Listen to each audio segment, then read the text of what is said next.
یعنی جب بارش آئی سیلاب کی طرح سے ہو گئی تو اس سیلاب نے اٹھا لیا ابھرا ہوا جھاگ، یعنی وہ پانی جو ان نالوں میں بہہ رہا تھا اس پر جھاگ آ گیا. یہ ایک مثال ہے.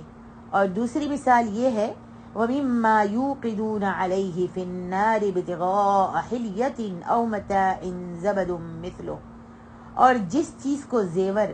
یا کوئی اور سامان بنانے کے لیے آگ میں پگھلاتے ہیں اس میں بھی ایسے ہی جھاگ ہوتا ہے. یعنی آگ میں سونا یا چاندی کو زیور بنانے کے لیے پگھلایا جاتا ہے. اسی طرح پیتل اور لوہے سے بھی زیورات یا اور سامان بنائے جاتے ہیں، تو اس پر بھی اسی طرح جھاگ آ جاتا ہے جس طرح پانی پر جھاگ آتا ہے. فرمایا كَذَلِكَ يَضْرِبُ اللَّهُ الْحَقَّ وَالْبَاطِلَ، اسی طرح اللہ سبحانہ و تعالی حق اور باطل کی مثال بیان فرماتا ہے. یعنی جب حق و باطل دونوں جمع ہوں تو باطل کے لیے کوئی دوام و ثبات نہیں ہے. جس طرح کہ جھاگ نہ پانی کے ساتھ ٹھہرتے ہیں، جھاگ جو ہے نہ پانی کے ساتھ ٹھہرتا ہے اور نہ سونے چاندی اور ان چیزوں کے ساتھ جنہیں آگ میں تپایا جاتا ہے، بلکہ جھاگ جو ہے وہ سوکھ کر زائل ہو جاتا ہے. اسی لیے فرمایا فَأَمَّا الزَّبَدُ فَيَذْهَبُ جُفَاءً، وہ جو جھاگ ہے وہ تو سوکھ کر زائل ہو جاتا ہے، اس سے کوئی بھی فائدہ حاصل نہیں کیا جا سکتا، کیونکہ وہ متفرق اور منتشر ہو کر نالے کے دونوں طرف چلا جاتا ہے، بہہ جاتا ہے، یا درختوں کے ساتھ لگ جاتا ہے، یا ہوائیں اسے اڑا کر اس جھاگ کو ادھر ادھر پھینک دیتی ہیں. اسی طرح سونے چاندی لوہے اور پیتل وغیرہ کا میل کچیل بھی ختم ہو کر رہ جاتا ہے اور اس میں کوئی چیز بھی باقی نہیں بچتی، باقی صرف پانی یا سونا چاندی بچتا ہے جس سے لوگ فائدہ اٹھاتے ہیں. اسی لیے فرمایا وَأَمَّا مَا يَنْفَعُ النَّاسَ فَيَمْكُثُ فِي الْأَرْضِ كَذَلِكَ يَضْرِبُ اللَّهُ الْأَمْثَالَ، اور پانی جو لوگوں کو فائدہ پہنچاتا ہے وہ تو زمین میں ٹھہرا رہتا ہے. اسی طرح اللہ سبحانہ و تعالیٰ صحیح اور غلط کی مثالیں بیان فرماتا ہے تاکہ تم سمجھو. جیسا کہ اللہ تعالیٰ سورۃ العنکبوت میں فرماتے ہیں وَتِلْكَ الْأَمْثَالُ نَضْرِبُهَا لِلنَّاسِ وَمَا يَعْقِلُهَا إِلَّا الْعَالِمُونَ، اور یہ مثالیں ہم لوگوں کے سمجھانے کے لیے بیان کرتے ہیں اور اسے تو اہل دانش یعنی عقل والے ہی سمجھتے ہیں. بعض سلف سے منقول ہے، بعض سلف کہتے ہیں کہ میں جب قرآن مجید کی کوئی مثال پڑھتا ہوں اور اسے سمجھتا نہیں تو رونا شروع کر دیتا ہوں، کیونکہ اللہ تعالیٰ نے فرمایا کہ اسے اہل علم ہی سمجھتے ہیں، اور مثال نہ سمجھنے کی صورت میں گویا میں اہل علم میں سے نہیں ہوں. اللہ ہم سب کو اہل علم میں سے بنا دے. علی بن ابو طلحہ حضرت ابن عباس رضی اللہ عنہما سے اس آیت کے بارے میں روایت کرتے ہیں انزل من السماء ماء فسالت اودیۃ بقدرها، کہ یہ ایک مثال ہے جو اللہ تعالیٰ نے بیان فرمائی ہے کہ بس دلوں نے اس سے اپنے یقین اور شک کی مقدار کے مطابق حاصل کیا، مگر شک کی وجہ سے شک کرنے والوں کو عمل کوئی فائدہ نہیں دیتا، جبکہ یقین کے ساتھ عمل کرنے والوں کو ضرور فائدہ حاصل ہوتا ہے.